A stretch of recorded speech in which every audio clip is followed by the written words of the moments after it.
तो सबसे पहले ये देखें कि बे की जो आवाज़ है वो क्या है? ब। यानी कि बे जो है ये किसके साथ लिखा जाता है? बी के साथ। यानी कि यहाँ पे हम बी का भी साथ सिंबल लगा देंगे, यानी कि शक्ल लगा दूंगा ताकि आपको साथ साथ समझ आती जाए। उसके बाद है पे। तो पे की कौन सी आवाज़ है? प। तो प के लिए आप पी का इस्तेमाल करेंगे। और इसी तरह ते का जो है इसके लिए हम त की आवाज़ पैदा होती है और इसके लिए हम इस्तेमाल करेंगे टी को। और इसी तरह हम टे के लिए इस्तेमाल करेंगे, यहाँ पर भी हम टी का इस्तेमाल करेंगे, यानी कि टे से ट और ट से टी। उसके बाद हम से का भी इस्तेमाल करेंगे और से जो है से स और स से एस जो है वो हम एस के साथ से को लिखेंगे और एस का इस्तेमाल करेंगे इसके लिए। तो अब देखें कि अगर आप शुरू में आप सीख चुके हैं अलिफ मद आ, ठीक है, और अलिफ की जो मुख्तलिफ़ आवाज़ें, तो अगर हम बे को देखें तो यहाँ पे कौन कौन सी आवाज़ है? ब, प, त, ट, स। तो हम क्या करते हैं कि शुरू में हम लगा देते हैं अलिफ मद आ को और साथ आप लगा दें बे को, तो ये बनता है अलिफ मद आ बे आब। यानी कि अलिफ मद आ, उसके बाद किसकी आवाज़ आ रही है? ब की। तो आब, आब। अब बे के ऊपर क्या है? जज़म है। जज़म का मतलब ये होता है कि ये अब साकन हालत में है, यानी कि इसको हम इसकी जो हरकत है वो रोक देंगे। यहाँ पे बे आगे हरकत नहीं करेगा बल्कि यहाँ पे सिर्फ रुक गया है, स्टॉप लग गया है, तो इसलिए हम इसको सकून की हालत में इसे कहेंगे बे साकन। तो ये बे साकन हो गई है, तो इसलिए हम इसको बोलेंगे आब, आब। अगर इसी तरह हम अलिफ मद आ लिखते हैं और साथ पे को लगा देते हैं तो ये बनता है आप। इसी तरह इस यहाँ पर भी देखें, ये बनता है आत। अलिफ मद आ ते आत। अलिफ मद आ टे आट। अलिफ मद आ से आस। ठीक है। तो अब ये देखें कि अलिफ मद आ के लिए मैंने बताया था कि डबल ए का इस्तेमाल किया जाता है। तो जब आपने आप लिखना है तो यहाँ पे हम डबल ए को लिखेंगे, उसके बाद बी को लिखेंगे, तो ये आप बनता है। इसी तरह आप है तो यहाँ पे डबल ए और पी को लिखेंगे तो ये बनेगा आप। इसी तरह आत है तो यहाँ पे ये देखें आत अलिफ मद आ के साथ लिखा जाता है, तो यहाँ पे हम क्या करेंगे? डबल ए और टी का इस्तेमाल करेंगे तो ये बनेगा आत। इसी तरह आठ है तो यहाँ पे डबल ए टी आट। आस है डबल ए एस आस लिखा जाएगा। उसके बाद देखें कि अगर बे के ऊपर ज़बर है, ठीक है, यहाँ पे क्या है कि मैंने ज़बर लगा दी है और ये बे को मैंने हरकत दी है, ठीक है। तो बे ज़बर बा, बा की आवाज़ है तो यहाँ पे बा को कैसे लिखेंगे? बी ए, सिंपल आप बी ए।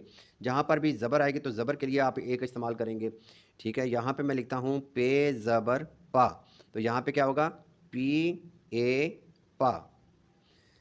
उसके बाद है ते ज़बर ता, तो यहाँ पे होगा टी ए ता।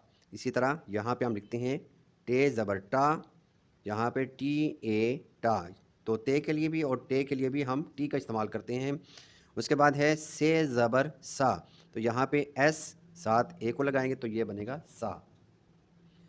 आप देखें कि अगर आप शुरू में ऐसा हर्फ लगाते हैं जिसमें ज़बर हो और आखिर पे हम साकन वाला यानी कि सुकून की हालत वाला हर्फ लगाते हैं, तो फिर क्या बनता है? ये देखें कि मैं क्या करता हूँ कि बे ज़बर टे बट, मैंने लिख दिया बट। अब देखें कि बे की जगह हमने बी का इस्तेमाल किया और ज़बर की जगह हमने ए का इस्तेमाल किया और टी की जगह हमने टे की जगह हमने टी का इस्तेमाल किया, तो ये बन जाता है बट, ठीक है। यहाँ पे एक चीज़ मैं आपको वाज़े कर दूँ, ये जो इंग्लिश का वर्ड होता है बी यू टी बट, हमने इंग्लिश के जो वर्ड्स हैं या इंग्लिश के स्पेलिंग उसको हम नहीं पढ़ रहे, हम रोमन उर्दू को पढ़ रहे हैं, ठीक है। तो यहाँ पे बट आपने लिखना है जो वो बी ए टी बट लिखना है, क्योंकि ज़बर के लिए हम ए का इस्तेमाल करते हैं, ये याद रखना है आपने।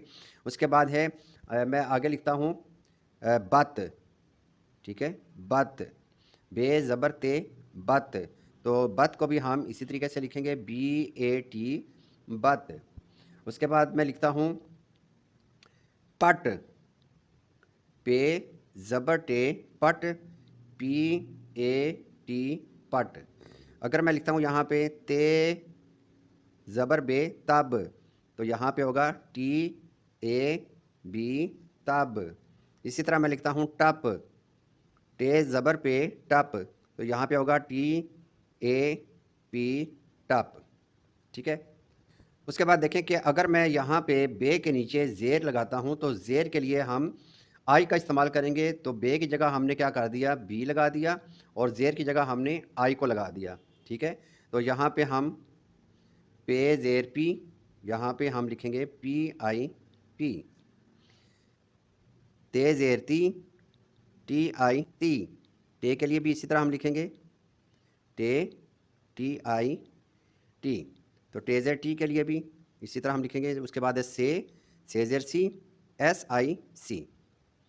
अब हम कुछ अल्फाज को भी लिख लेते हैं। जैसे हम लिखते हैं बिट, तो जब बे ज़ेर टे बिट लिखेंगे तो हम क्या करेंगे, बी लगाएंगे बे की जगह, और ज़ेर लगाएंगे, इसकी जगह हम आई को लगा देंगे, और टे की जगह हम टी का इजाफा करेंगे, तो ये बन जाता है बिट। अगर हम लिखते हैं पिट, पे ज़ेर टे पिट, तो पे की जगह हमने पी को लगा दिया, ज़ेर की जगह हमने आई को लगा दिया, और टे की जगह हमने टी को लगा दिया, तो ये बन जाता है पिट। ठीक है। इसी तरह हम लिखते हैं सिट, सीन ज़ेर टे sit, S I T sit. उसके बाद देखें कि अगर आप बे के ऊपर पेश का इजाफा करते हैं, पेश लगाते हैं, तो पेश के लिए हम यू का इस्तेमाल करेंगे। ठीक है। तो अब देखें कि मैं लिखता हूँ बे पेश बू, ये कौन सी आवाज़ आती है, बे पेश बू, तो यहाँ पे हम बी यू लिखेंगे तो ये बू बनेगा। इसी तरह पे पेश पू, पी यू पू, ते पेश टू या टे पेश टू, दोनों के लिए का इस्तेमाल होगा टी और यू इस्तेमाल करेंगे इन दोनों के लिए। और से पेश सू, इसके लिए क्या करेंगे, एस के आगे यू लगा देंगे, तो ये सू बन जाएगा। ठीक हो गया। तो अब देखें कि अगर हम यहाँ पे लिखते हैं बुत, बे पेश ते बुत, तो बुत को किस तरीके से लिखेंगे, बी यू टी बुत, बुत। अब यहाँ पे इंग्लिश का जो वर्ड है उसको आपने नहीं पढ़ना, इसको बट नहीं पढ़ेंगे, क्योंकि अभी हम रोमन उर्दू सीख रहे हैं। तो यहाँ पे यू जो है वो पेश की जगह पे इस्तेमाल होती है, तो बी यू टी बुत बोलेंगे इसको। ठीक है। और अगर हम लिखते हैं बुट, बे पेश टे बुट, तो इसके लिए भी आप बी यू टी का इस्तेमाल करेंगे। अगर आप टे को शो करने के लिए रोमन उर्दू में डबल टी का इस्तेमाल करेंगे तो फिर भी ठीक है। तो ये है बुट, ये है बुत।